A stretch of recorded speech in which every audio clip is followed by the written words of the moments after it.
Hello and welcome to the third rail. If you follow the channel, you might be aware that I am planning a new temporary Märklin layout. In the last episode, after laying down a first draft of the plan, I set off to test my incline configuration, as the new layout will have a rather long elevated section. I tested these inclines with consists similar to the ones I intend to use on the new layout, and the test was successful. Now that I've established that what I have in mind would physically work, I need to have a closer look at the plan. As it stands, it's good enough for track laying, but far more details are required in order to make the build as smooth going as possible. So let's have a look at how we're going to finalize this plan. There are all sorts of accessories installed on the plan. They could be signals or contact tracks, switching tracks, relays. All these accessories are connected to another accessory or another track, or maybe a control box. It's this information I need to include in the plan. The more information I put in at this stage, the less I am going to be looking for solutions to problems when I come to build the layout. To do this, I used the same methodology that was followed by Märklin in their various track plan books published over the years. So I'll start by labeling all my accessories. In this respect, the Märklin referencing system is extremely simple. Accessories are labeled by order of proximity with a unique number. This allows for related accessories to be controlled from buttons adjacent to each other on the various control boxes. It's all pretty simple, but doesn't provide any type of visual clue in regards to the type of accessories that are connected to one or the other pair of buttons on the control box, for example. And the more accessories you add, the more the potential for confusion increases. As you can see from the example on screen, which is what I had installed for my previous layout, the 40 accessories required 10 control boxes. So to make my life easier, I've added a prefix to the referencing system, which allows me to identify the type of accessories I'm dealing with. So for turnouts I use a T. So for example, the turnout at the top right, T16, means turnout 16. For signals I use an S, for example. For uncouplers I use a U, and for universal remote switches I use the abbreviation URS. So my first task is to methodically label each accessory on the track plan using the referencing system. The next step is to then mark the isolated track sections which are going to be controlled by the signals around the layout. This allows me to then decide on the position or location of the power feeds around the layout, which I then place and label using the simple word power. At that stage I'd have all the information I need in manual operations. All I would need then to do is simply to add the various control accessories, transformers, control boxes, and simply add the references to the various connected accessories or circuits. I'd also need to label the various power sections of the layout in different colors, and my job would be done. But for this layout we'll be using automation, and this means adding information pertaining to the block system.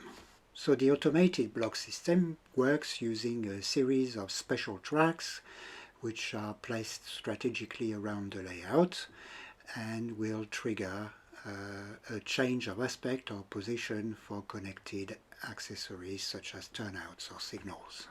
And on this track plan, we're using almost the entire assortment of special track sections the M-Track system has to offer. We'll be using contact tracks and switching tracks. Contact tracks establish contact to ground when an axle is present on the track section. The switching track uses a different mechanism. It generates a pulse of current when a lever in the center of the track is actuated by the pickup shoe of a locomotive or a wagon with some form of electrical lighting. This lever can be actuated in both directions, and depending on the direction will provide a pulse of current to one of two ports available on the track section. This allows directional control of accessories. You could go in one direction and set the signal to red, and a train coming in the other direction would set the signal to green, for example. So for each of those tracks I need to add the information related to the connected accessories and the various position or aspect changes that will be triggered when a train crosses that section of track. So there again we're going to use the reference that we've been using around the layout already as far as the accessories are concerned. And for the position or aspect changes we are going to use an additional letter.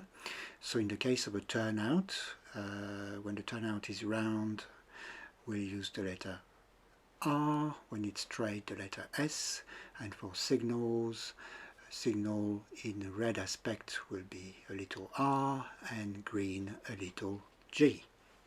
We'll then combine this information into a label that we'll place next to the relevant track. So in this case we've got signal 9 that would be triggered to green, and if you have more than one accessory connected to a given track you can use the two accessories and their position or aspect change. So in this example we'll have two signals both changing to red. For switching tracks, I represent the direction of travel using a little arrow. So in this example, the track 5146 would trigger signal 9 to red aspect when it travels to the right. And in this other example, the train traveling to the left would trigger universal remote switch T16 and signal 15 to green aspect. Talking about relays, I use the 7045s, as you can see on screen. They usually reference as URS followed by the accessory name or reference the control. So in this case on screen you'd have on the left hand side URS S11G 12G. That means that this remote switch controls the green aspect of signal 12 and 11. And on the right hand side you've got URS T10, and that means that the remote switch is connected to turnout 10 and will actuate each position, so I don't need to make a particular marking to refer to that position in this case. And you would have guessed it, I used the same referencing system to label a contact track connected to a remote switch. So using all this referencing system I described, I simply go around the layout and mark everything that needs to be marked until I reach the final plan stage. I now have something I can use to move to the next stage of the build. So armed with this final plan, I've already checked the more material part of things, so I have enough inventory, be it track, bridge element or pillar elements, this type of things. I've got enough wiring, I've got all my tools, so I should be fine on that side and not be dependent on the somewhat erratic delivery schedule of the various shipping companies with everything we're enduring at the moment.